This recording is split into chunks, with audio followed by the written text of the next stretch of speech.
Good morning, everyone. Today is Tuesday, January 27, 2026. We appreciate everyone's flexibility with a late start this morning due to the weather. The proclamation is scheduled for this morning, recognizing the annual Delta Sigma Theta Sorority Incorporated Day has been rescheduled for February 3rd.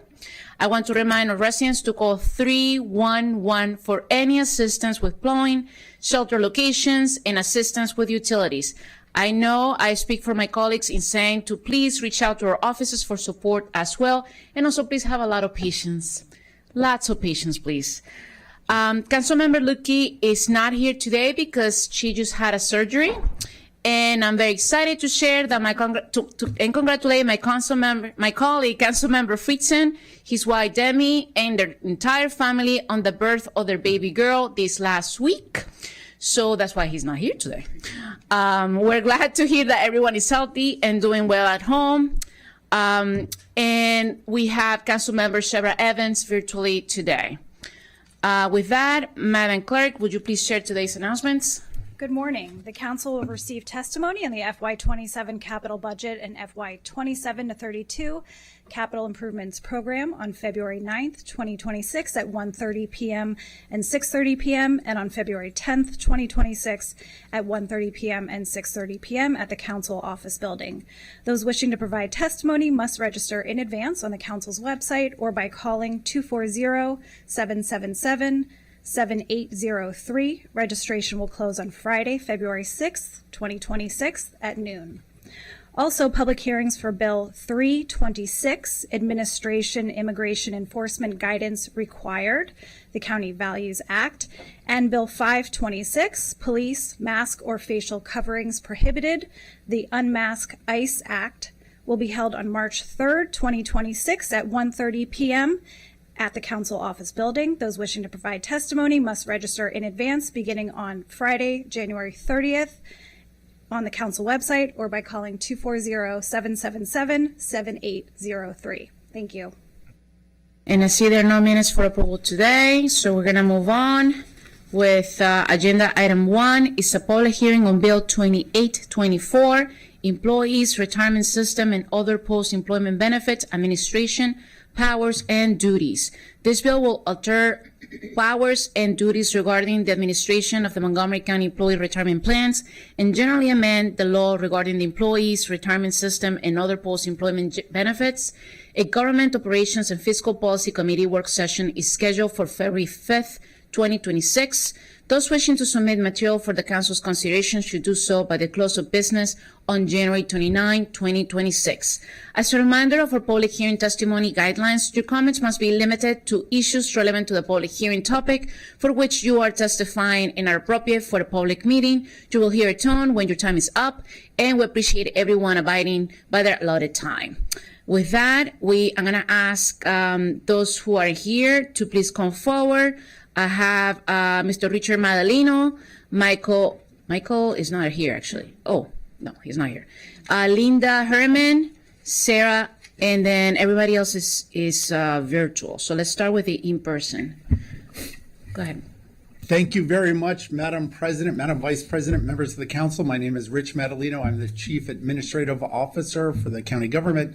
Unfortunately, our Director of Finance, Mike Covey, is unable to be with us today because he is, I think, on the side of the road with a broken down vehicle. So, but he has written testimony. I want to start by taking just a few seconds to say thank you to all of the county employees who are have been working throughout this entire storm. Great service for our taxpayers, our residents, our business people.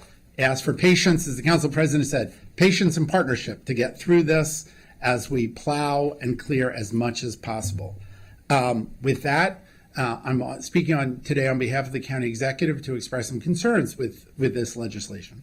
First, you should know, as the CAO, the law reserves certain and provides certain powers to the CAO to make sure that the retirement system is well managed, well functioned, and delivers on its promise to all of our employees for both retirement income and health insurance. We take that very seriously, and we're proud of the well-regarded nature of our system.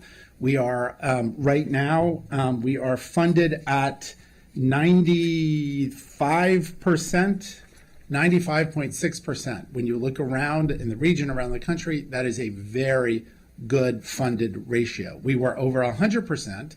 We have declined a little bit because over the last few years, we have added additional benefits. It hasn't been the poor performance of the system, bad decisions. It's been decisions we've made in partnership with our employee organizations approved by all of you too, that have increased the benefits, which changed the liability and dropped our funded status. But we have a well-regarded, well-functioned system that performs in the top quartile of public management systems. We also have two boards, right? We have the Board of Investment Trustees for our pension obligations to employees who still have pensions, and we have the Consolidated Retiree Healthcare Board. So two different boards. That board for the county share of that liability, thanks to our work together, that funded ratio is now all the way up to 79%. That is a level of performance that a few years ago, just 2 decades ago when we started at this, you would never imagine. So well-functioning plan. It has all of the tools necessary in order to make whatever changes. We just had a memorandum of understanding. When the board members came and said they wanted some changes, we worked through that. I would say there's no need to change the legislation of the law right now because we have this new memorandum of understanding that accomplishes many of the goals that several reports came out suggesting we should do. So we have that in place. Let's let that function before we change the underlying law and make a permanent change to a system that works very well. Thank you. Ms. Linda Herman? Yes. My testimony is based on my experience as executive director of the retirement plans from 2004 to 2022 and as a trustee representing county retirees since October 2024. Bill 2824 would shift the selection of the actuary and setting actuarial assumptions from the CAO to BIT. The OLO report does not discuss why this bill is needed. Under current law, the CAO sets the assumptions after consulting with the BIT and the actuary with input from finance, OMB, OHR, and McGurp. This collaborative process of shared responsibility was strengthened by the attached MOUs signed by the chairs and the CAO. This collaboration is essential. The BIT does not have the expertise to set actuarial assumptions. The majority of trustees have heavy job obligations of their own. The BIT meets just 4 times a year. Making actuarial decisions that impact the funding when the trustees do not have the requisite knowledge could result in violations of their fiduciary duties and county law. That is why the boards and the CAO approved the MOUs.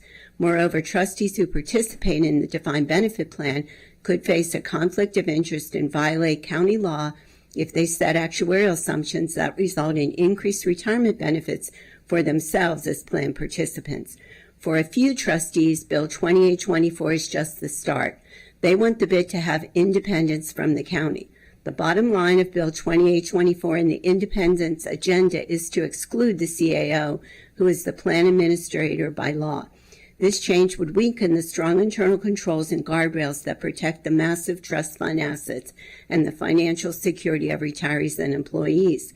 During my 22 years with retirement, I worked closely with 4 different CAOs and dozens of board members. I know from personal experience the vital importance of the internal controls and guardrails shared by the shared responsibility model. Over the past 3 years, the investment boards have shifted their focus from investment issues to governance issues. The BIT's investment performance I attached to your copies for assets that nearly total $8 billion has fallen from the top 10% of our peers for the 15-year period ending 2022 to the bottom 10% for the last 3 years. The ERS funded status, which was above 100%, has also fallen. It's time to return to the high standards and performance of a top-tier retirement system. The board's MOUs with the CAO provide that opportunity. Bill 2824 does not. Thank you. Now we're going to move to virtual meetings. And I see next I have Sarah Harris.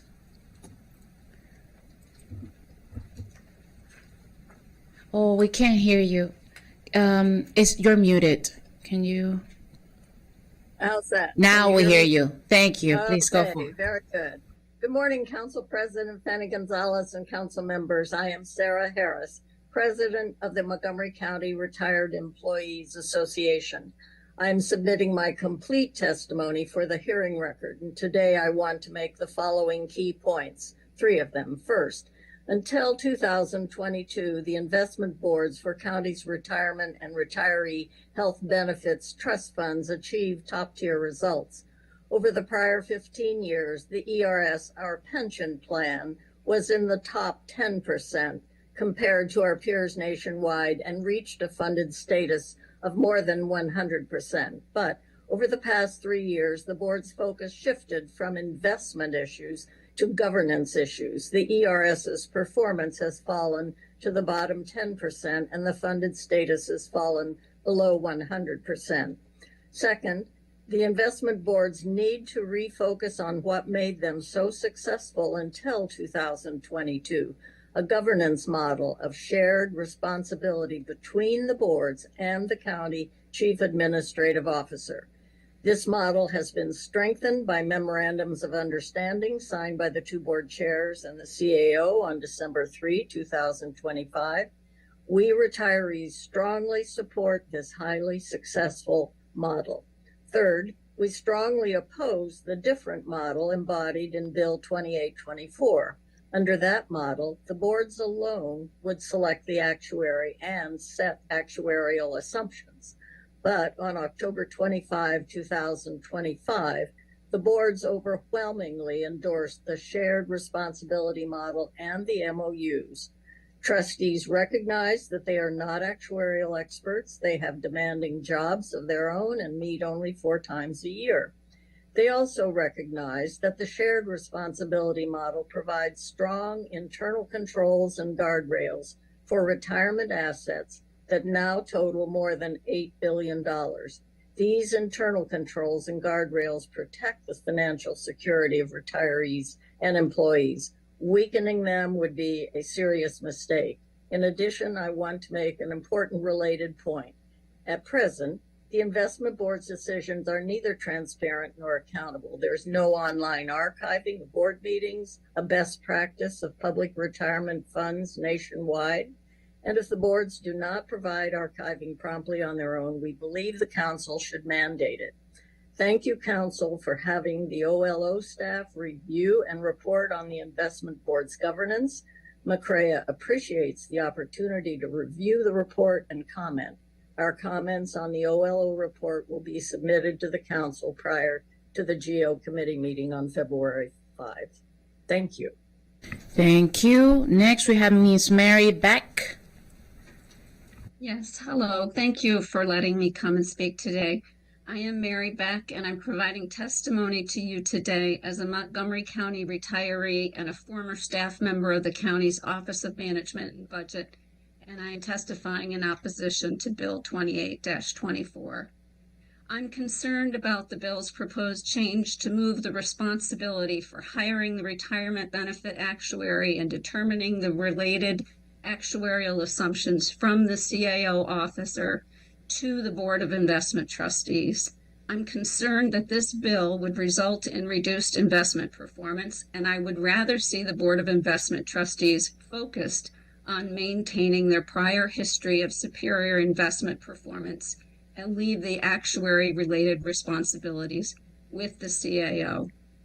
Montgomery County's retirement benefit investment performance has historically been very strong, as the prior speakers have mentioned. The county staff have expertise in hiring and managing actuaries, and they are able to ensure consistency across assumptions with input from the Department of Finance, the Office of Human Resources, the Office of Management and Budget, and other departments as needed. The process of managing actuaries is an iterative process, and it is most efficiently and professionally done under the auspices of the CAO, with coordination and input from the Board of Investment Trustees. I don't think that a board that meets infrequently could do a better job. I don't understand what the problem is that this bill is designed to solve. And I don't believe we should blindly adopt management changes just because others are doing it if our approach has been more successful. Please don't mess with success. I urge the council not to approve this bill. Thank you. Thank you so much. This public hearing is now closed. Next, agenda item 2 is a public hearing on a resolution to approve the spending affordability guidelines for the FY27 operating budget. A Government Operations and Fiscal Policy Committee work session is scheduled for February 5th, 2026. Those wishing to submit material for the council's consideration should do so by the close of business on January 29, 2026. There are no registered speakers for this hearing. This public hearing is now closed. Agenda item 3. I'm having fun with this. Yes. It's a public hearing on a resolution to approve a special appropriation to the FY26 operating budget, Montgomery County Government, Department of Health and Human Services, Respite Care Program, $250,000, Senior Nutrition Program, $450,000, and Home Care Services, Social Services to Adults, $300,000. The source of funds is General Fund Undesignated Reserves. A joint Health and Human Services and Government Operations and Fiscal Policy Committee work session is scheduled for February 9, 2026. Those wishing to submit material for the council's consideration should do so by the close of business on February 2nd, 2026. As a reminder of our public hearing testimony guidelines, your comments must be limited to issues relevant to the public hearing topic for which you are testifying and are appropriate for a public meeting. You will hear a tone when your time is up, and we appreciate everyone abiding for the allotted time. Maybe late. Let me see. Most of everybody is virtual. Please, only 3 minutes, and no clapping, no booing, as I have said before. We're going to start. I see a maybe here. Raisisa Wells, is she here? I think you are the only one in person. Why don't you come forward before I bring everybody else virtual, please? You can sit right here in any of these chairs and turn on your mic, and please state your name. You have 3 minutes. Go ahead. Thank you. Can you hear me? Great.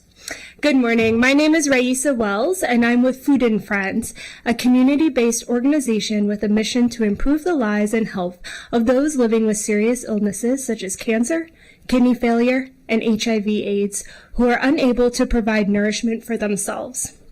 We receive county funding for the Senior Nutrition Program, and some of you have spent time volunteering with us. Thank you. Food and Friends supports the special appropriation to the operating budget for funding of the Senior Nutrition Program, through which we currently receive county funds. Food and Friends has a significant footprint in Montgomery County through delivering these meals to homes of vulnerable individuals. Last year, we provided nearly 213,000 meals to over 600 county residents. Since 1988, Food and Friends has been home delivering these freshly prepared, medically tailored meals, medically tailored groceries, and medical nutrition therapy to individuals living with these complex illnesses. Our clients are referred to us from their healthcare providers, and there is no charge for services to the client.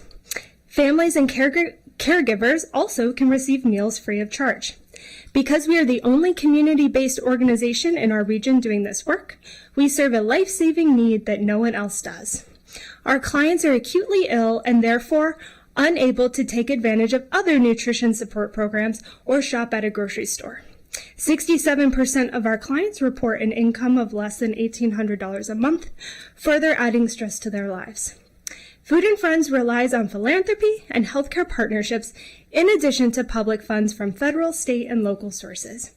We're committed to maintaining a diverse revenue stream, and the support from the Montgomery County Council is a key part of our ability to carry out that work. Medically tailored meals have been shown to reduce the cost of healthcare.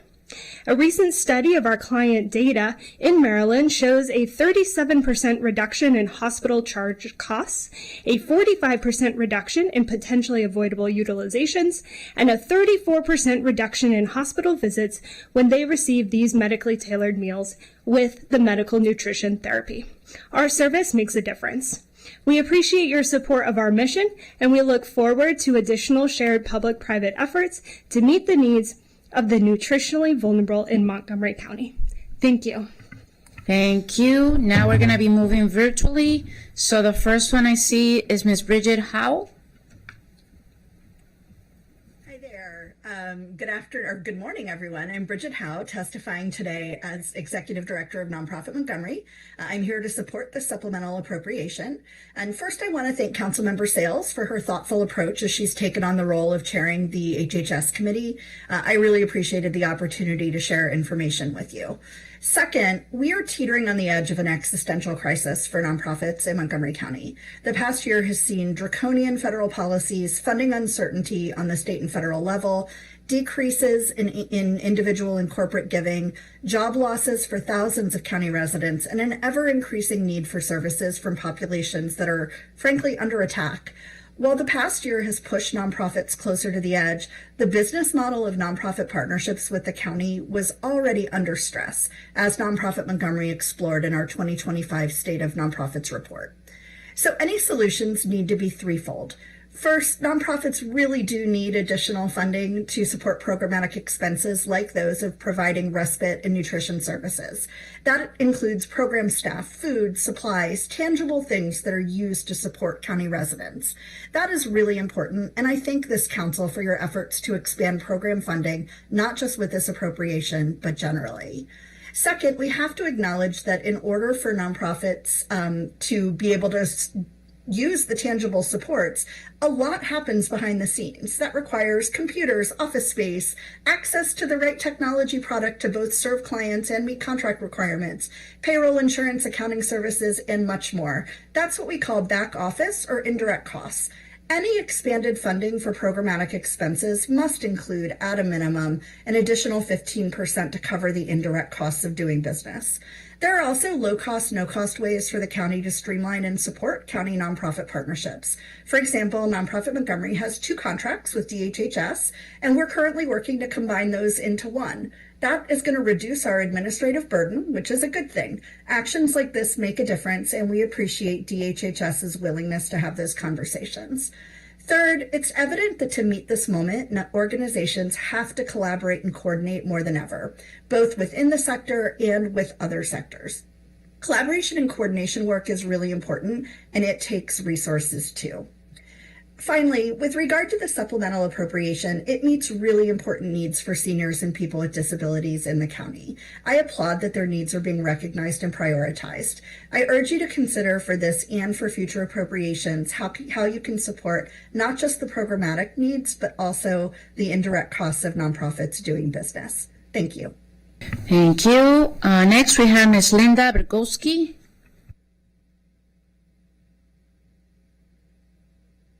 Good morning. Madam President, Madam Vice President, and distinguished members of the Council, thank you for the opportunity to testify on behalf of the Commission on Aging in support of this special appropriation to DHHS. As you know, the Commission on Aging was established by Montgomery County in 1974, pursuant to a requirement of the Federal Older Americans Act of 1965, that there be an advisory council to the Area Agency on Aging. In that role, the Commission serves as an advocate for the health, safety, and well-being of approximately 240,000 dynamic and diverse Montgomery County residents aged 60 and over. Last October, when I testified before the Council's Health and Human Services Committee regarding the Commission's operating budget priorities for FY27, I raised the looming specter of increasing food insecurity among older people. The Senior Nutrition Program, or SMP, is the vanguard in preventing malnutrition among older adults, but demand far outweighs budget. The program currently serves over 10,500 individuals, receiving congregate and home-delivered meals, offering nutrition, connection, and companionship. However, there are so many more people who are eligible and who would benefit from SMP, but who can't be served because of inadequate funding. The proposed $450,000 earmark for SMP will mean that many of our older neighbors will not have to choose between food and other necessities. In my testimony, I also raised the FY26 shortfall anticipated for the county's home care and home aid services program. That program provides self-care services to frail adults with disabilities to help them remain in their own homes. The goal is to prevent or reduce the length of institutionalization and help relieve family members of some of their responsibilities as caregivers. The Commission wholeheartedly welcomes the allocation of $250,000 to the respite care program. We support respite in any setting, but particularly in people's homes, as a much-needed service that allows older and disabled residents to stay in their communities while supporting informal caregivers. There is currently a list of 315 individuals awaiting assessment for much-needed in-home supports, which are critical for aging in place. The proposed special appropriation would be essential in clearing the wait list and ensuring eligible residents can access these services. To be clear, providing relief to caregivers isn't just a nice thing to do. It has real financial consequences when you consider the annual cost of a shared nursing home room for private pay patients in Maryland is double that of homemaker home care aid services. Finally, I would be remiss if I didn't mention the Commission's position that in order for the county to fulfill its commitment to being age-friendly, the FY27 operating budget must reflect the reality that older residents are the fastest-growing demographic in our county. To that end, I urge the County Executive and County Council to advocate for robust levels of funding for services and programs such as home care and respite, mental health, nutrition programs, expansion of villages, recreation, and transportation that are sufficient to meet the needs of older residents and their families. These are the necessary building blocks of a county that is, in fact, aging well together. Thank you. Thank you. Next, Mr. Ryan Miner.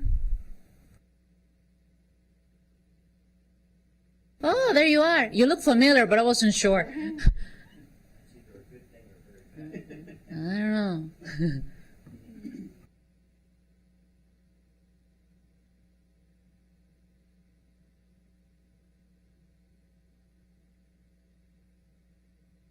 That's it.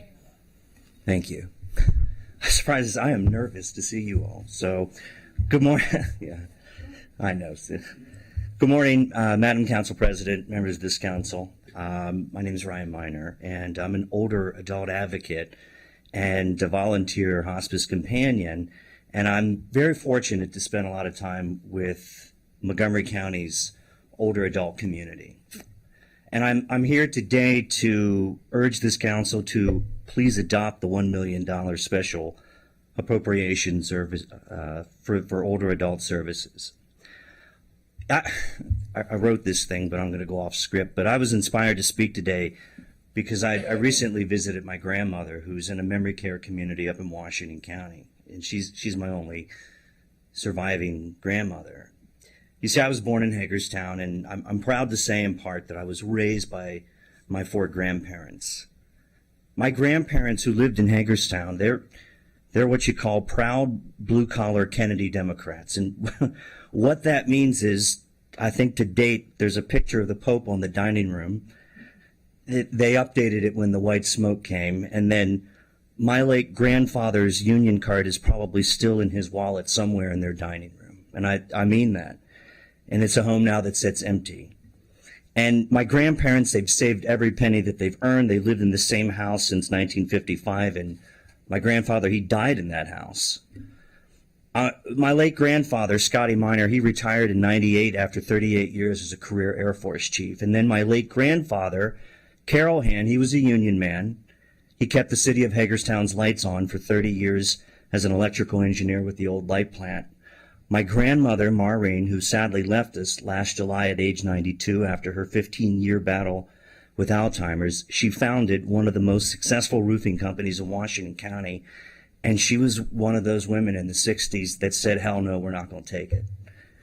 And then my only living grandmother, Joyce, she was a farm girl. She spent her career serving elementary school students lunch for Washington County Public Schools, which is a job that she still dearly loves and remembers. And I think Grandma Joyce is the one who passed down that trait to me. Speak first, but think about it sometimes later. So my grandparents' generation, they were tough. They were stoic. They did the work. They kept their heads down. They helped their neighbors unquestionably, and they did the right thing, like many of your grandparents. And I think sometimes my grandparents, they struggled to ask for help, and they just didn't know where to look sometimes. And I think it was a matter of pride and just that stoicism. None of my grandparents would probably benefit from the resources our Montgomery County Council is considering, because most of them are gone, and like I said, one's in memory care. But someone else's grandparents will. Someone else's grandparents will benefit from these resources. Every dollar that you allocate it's not abstract. I think that's my time. All right. Thank you for Thank you. being here. Thank you for having me. Next, we're going back to virtual. I have Ms. Julie Abate. Good morning, members of the County Council. My name is Julia Abate. I am the Respite Administrator for the ARC of Montgomery County, a member of the Governor's Commission on Caregiving, and the Respite Ambassador for Montgomery County. My commitment to caregiving is both professional and deeply personal. I began my career as a direct support professional, working directly with individuals with disabilities and their families. Those early years made one thing very clear. Respite is not luxury, it's essential. Montgomery County has long recognized this. We are an age-friendly county, a dementia-friendly county, a county that cares for children and adults with disabilities, and one of the only counties in Maryland that invests local dollars to build a strong, accessible respite system. This commitment matters now more than ever because the need is rising rapidly. We are an aging county. More people are living long enough to develop complex conditions, including dementia. And because state waiver wait lists and approval times continue to grow, more families must rely on respite to fill their gaps. Caregivers in our community are balancing full-time jobs, raising children, supporting parents, and providing medical level care they were never trained in. They are exhausted, overwhelmed, and fearful of what will happen if they can't keep going. Respite protects their health, prevents crisis, and helps people remain safely in their home. But demand is now outpacing resources. In fiscal year 24, 474 people were enrolled in respite. In fiscal year 25, 562 people were enrolled. We are only halfway through fiscal year 26, and already 595 people are enrolled. But behind these numbers are real families. For example, our oldest caregiver is a husband that is 102 years old, caring for his 94-year-old wife who is blind and living with dementia. Parents raising children, including triplets with a genetic heart condition, trying to meet everyone's needs. An 83-year-old couple caring for their 43-year-old son with autism, still waiting for services after 7 years. These caregivers are dedicated, resilient, and doing everything they can, but they need support to continue safely and with dignity. Today, I respectfully ask the Council to increase funding for Montgomery County Respite so we can expand capacity, ensure families aren't turned away in their greatest vulnerability. Caregivers cannot wait. Older adults cannot wait. Families raising medically fragile children cannot wait. People with disabilities on long wait lists cannot wait. Your continued investment is not just a budget decision, it is a lifeline for hundreds of Montgomery County residents. Thank you for your commitment to the caregivers who hold this county together every day. Thank you. Next, we have Mr. Daniel Adams. Hello, am I audible? Yes, sir. Great. Good morning. My name's Daniel Adams. I'm here representing Meals on Wheels at Tacoma Park in Silver Spring. I'm proud to serve as its board chair. I'm also a volunteer. In fact, any other Tuesday, about an hour from now, I'd be preparing to deliver meals. We are strongly in favor of this resolution. We appreciate the council's foresight and leadership on issues like hunger and social isolation. We are grateful for the support you've provided us.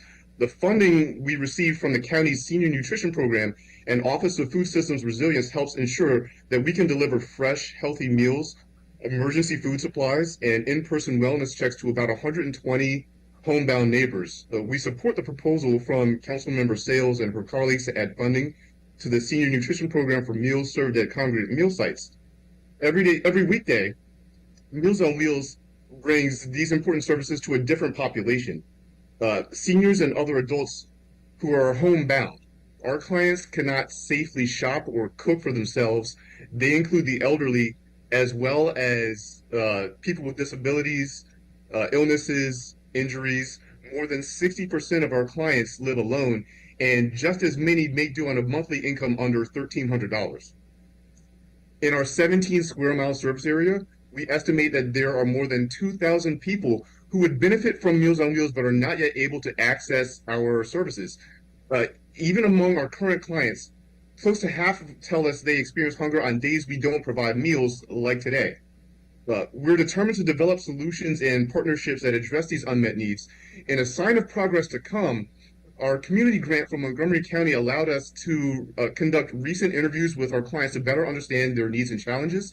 With responses from these interviews, we've established a vulnerability index that considers each client's food, health, social isolation, demographic circumstances. As this Week in Storm approached, preliminary data from this index helped us prioritize deliveries of non-perishable food supplies to our most vulnerable clients. So thank you for that. Thank you for that grant. The county's support is all more vital as our federal partners pull back. Cuts to senior services and food assistance programs will have disproportionate impact on Meals on Wheels clients. For example, many of our clients rely on SNAP or food stamps. When benefits were delayed last November, we received dozens of calls from anxious clients and other community members facing days without enough food. These challenges make us all the more grateful that Montgomery County's leaders and residents are taking action now and not waiting for another shoe to drop. Today's proposal reflects our county's strong commitment to its older adults, and we applaud you for working quickly to put it into law. Council members, feeding your neighbors is an investment. One of the previous speakers a few minutes ago outlined how food reduces healthcare costs. When your most vulnerable constituents eat healthy food, their interactions with the healthcare system are less severe, less expensive, less frequent, both for themselves and any other public resource that they may use. Your approval of these funds is the literal application of an ounce of prevention is worth a pound of cure. We look forward to continuing and expanding our longstanding relationship with Montgomery County. Thank you for your Appreciate time. it. Thank you so much. This public hearing is now closed. Thank you for your time. Agenda item 4 is a public hearing on the resolution to approve a special appropriation to the FY26 operating budget, Montgomery County Government Office of Food Systems Resilience, Resident and Community Gardening Grant Program for $100,000. Their source of funds is General Fund Undesignated Reserves. A joint Health and Human Services and Government Operations and Fiscal Policy Committee work session is scheduled for February 9, 2026. Those wishing to submit material for the Council's consideration should do so by the close of business on February 2nd, 2026. As a reminder of our public hearing testimony guidelines, your comments must be limited to issues relevant to the public hearing topic for which you're testifying and are appropriate for a public meeting. You will hear a tone when your time is up, and we appreciate abiding by their allotted time, which is 3 minutes. With that, we're going to go virtual again. We're going to start with Mr. Jim Steen. Good morning. I'm Jim Epstein, president of the Glenmont Forest Neighbors Civic Association, and we enthusiastically endorse and support this special appropriation. GNFCA has developed the Serenity Community Gardens as part of the neighborhood amenities located at the Glenmont Forest Community Park at the corner of Georgia and Randolph Roads. We are honored that many of you on this dais have attended the park during our annual block party. This is truly a ground-up, community-initiated project that is now entering our 3rd year of production, which was initially suggested by our local Spanish-speaking resident members of the Grandview Opportunity Circle. The gardens are an all-volunteer endeavor, providing a solution to food security and community cohesion for our neighbors and surrounding area. We have implemented a cooperative farming model. Over the past few years, we have received minor financial and organizational support from Impact Silver Spring, One Montgomery Green, PEPCO, Rock Creek Conservancy, Harvest Share, and the Department of Environmental Protection. In addition to invigorating a previously inert construction site into a flourishing green space, Our efforts include ongoing litter removal, establishing new pathways from Grandview Avenue, and the replacement of invasive plants in the adjacent forest area with native plants and seedlings donated by the Sanctuary, an urban farm in Kensington. We have partnered with students from Wheaton High School, RCC, and OMG for work days to instill the knowledge and skills necessary to maintain this safe and beneficial environment. Future plans include a farmer's market and expanded growing plots. Currently, GNFCA is approved for a grant award from the Maryland State Department of Agriculture as part of their Water and Power Infrastructure Program, allowing for ongoing, permanent, reliable, secure, and economical access to a water supply originating from the adjacent Fire Station 18. This grant process is supported by DGS, WSSC, and MOCO Fire and Rescue Services. However, the state grant only provides 87.5% funding for the completed project. Thus, the ability to apply for a grant from the OFSR's Community Gardens Grant Program is essential to the viability and sustainability of the Serenity Gardens project. All volunteer organizations such as GNFCA are dependent upon the generosity and support of government and corporations for these impactful projects. It was unfortunate that the OFSR Community Gardens Grant Program was paused due to overall county budget pressures, but we are hopeful that this special appropriation will help to reestablish the county's priorities in assisting this small effort to alleviate food security issues in our community. We hope that this relatively small grant program will help all volunteer organizations such as GNFCA contribute to the overall health and well-being of our residents and neighbors. Thank you so much for the opportunity to enthusiastically support this supplemental appropriation request. Thank you so much. I know AfriThrive has been trying to get a link. Are they on now, guys? No? Is that a no? Okay. Well, they submitted their testimony via email, so we're gonna move on. This public hearing is now closed. Agenda item 5 is a public hearing in action on a resolution to approve supplemental appropriation 2648 to the FY26 operating budget, Montgomery County Government, Department of Health and Human Services, Homeland Solutions Grant in the amount of $1,346,171. The source of fund is a state grant. Council action is scheduled immediately following this hearing. As a reminder of our public hearing testimony guidelines, your comments must be limited to issues relevant to the public hearing topic for which you are testifying and are appropriate for a public meeting. You will hear a tone when your time is up, and we appreciate everyone abiding by their allotted time. So we have 2 people in person. I see Miss Patricia Wami, is she here? And Mr. Thomas Gibson. Is that you? Okay. Can you please move forward and turn on the mic, sir? Thank you so much. Good morning to you all. My name is Thomas Gibson. I'm a resident at the Neville Street Emergency Shelter, and I'm here in support of the resolution.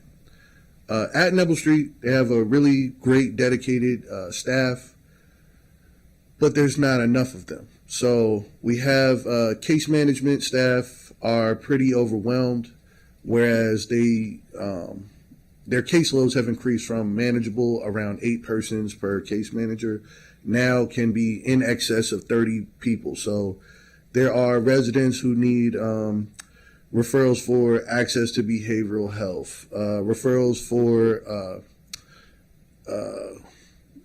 all kinds of referrals, SOAR referrals, referrals to services like Housing Unlimited, all kinds of stuff, but they're simply unable to, through no fault of their own, deal with the needs of every single one of their clients.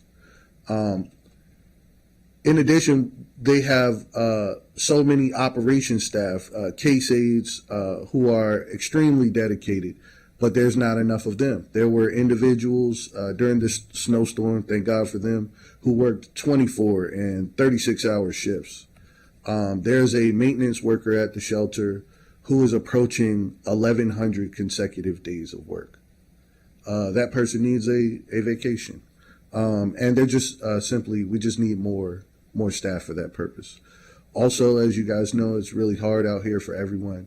And so it's a lot more difficult for the shelter to source donations, food donations. And so it's becoming harder and harder for the shelter to continue to feed all the residents. And that's pretty scary. As far as rapid rehousing and move-in costs and exit bonuses, while the majority of the shelter residents are older and disabled, there are quite a few who are designated for rapid rehousing or self-resolvers, and there just simply aren't enough people who are who make enough money to move out. And so the rapid rehousing is extremely important for these individuals because they're already working, but they really lack a support system. So by being able to go into rapid rehousing, they can kind of find stabilizers that will allow them to take over a period of time. And it's the same thing for self-resolvers who are, again, working hard, but often have challenges getting that security deposit, first month's rent, stuff like that. So these funds are really necessary to help these individuals actually move from the shelter environment into housing. And that's all I have to add today. I thank you guys for your time. Thank you so much for coming here and your testimony. This public hearing is now closed. We will now move on to the action portion of this item. Is there a motion to approve supplemental appropriation 26-48?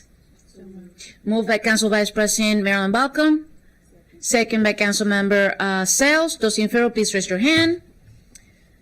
This is approved. Moving on to agenda item 6 is a public hearing and action on a resolution approve supplemental appropriation 26-2 to the FY26 capital budget, Montgomery County Government Department of General Services, Energy Conservation, MCG, in the amount of $1,163,055. The source of funds is utility incentives. Council action is scheduled immediately following this hearing. There are no registered speakers for this hearing. This public hearing is now closed. We will now move on to the action portion of this item. Is there a motion to approve supplemental appropriations 26-2? Moved by Council Vice President Balcom. Can I get a second? Second by Council Member Sales. Those in favor, please raise your hand. This motion passes. And the council will now sit as the district council for consideration of the introduction of 3 zoning text amendments, which is always very exciting. The first is introduction of zoning text amendment 26-02 overlay zone, regional shopping center, lead sponsors by Councilmember Fritzen and Council President Natalie Fanny Gonzalez. A public hearing is scheduled for March 3rd, 2026 at 1:30 p.m. I'm going to ask council staff if she wants to explain this. And let me tell you, the only reason why I'm doing this is because, there are 2 regional shopping centers in the county. One is in my district and the other one is in Fritzen's district. So this is why we're together on this one. I wanted to say that for the record. That's all. Go ahead. Thank you, Madam President and council members. Good morning. This CTA 2602 relates to Regional Shopping Center Overlay Zone. And it would allow residential development to exceed the standard 30% cap on household living uses for a site within the overlay zone, provided that a regional shopping center of at least 600,000 square feet is retained within the overlay zone. And the CTA also would make some technical amendments. Thank you, Madam President. Thank you. The CTA is introduced. Oh, this thing? Uh-oh. No, I don't know what happened there. Agenda item 7B is the introduction of zoning text amendment 26-03, BioHealth Priority Campus eligibility. Lead sponsor is Councilmember Fritzen. Co-sponsors Council President Natalie Fanny Gonzalez and Council Members Lutke, Balcon, Evans, Stewart. A public hearing is scheduled for March 3rd, 2026 at 1:30 p.m. I'm going to ask council staff to please discuss the CTA. Thank you, Madam President. CTA 2603 would amend the definition of a biohealth priority campus.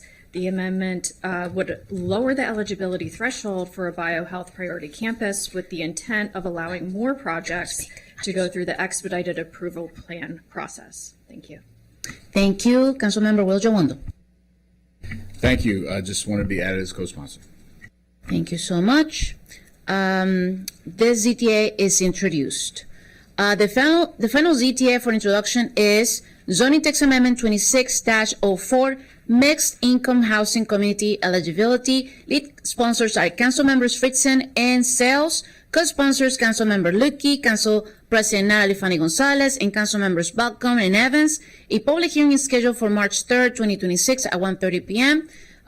If Council Member Sales would like to speak on this item. Thank you, Madam President, and thank you to my colleague, Chair of the Planning, Housing, and Parks Committee. I am grateful that we have the opportunity to revisit the first piece of legislation I introduced, the Open Zoning Text Amendment. We know that in recent quarters, permitting of new housing developments has fallen sharply behind neighboring jurisdictions. It's also no secret that the rent is too high. Residents are overburdened, and we need to ensure that we are producing enough units to meet the needs of residents who want to call Montgomery County home.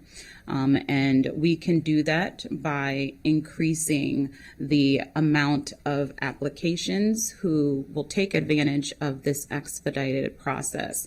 This is a small tweak to the original legislation. It expands eligibility to the process while also increasing the amount of housing each project will be expected to deliver. And while we are being a bit ambitious and flexible, I do urge my colleagues to vote in support and welcome any additional comments from Ms. Wellings. Thank you so much. Is there anything else from Council staff on this item? Nothing additional. Thank you, Madam President. Okay, thank you. The ZTAs is introduced. The final item on today's agenda is the consent calendar. Is there a motion to approve the consent calendar? Moved by Council Member Katz, second by Councilman Vice President Balcom. Those in favor, please raise your hand. It is unanimous, and this passes, and this meeting is adjourned. Thank you. Be safe.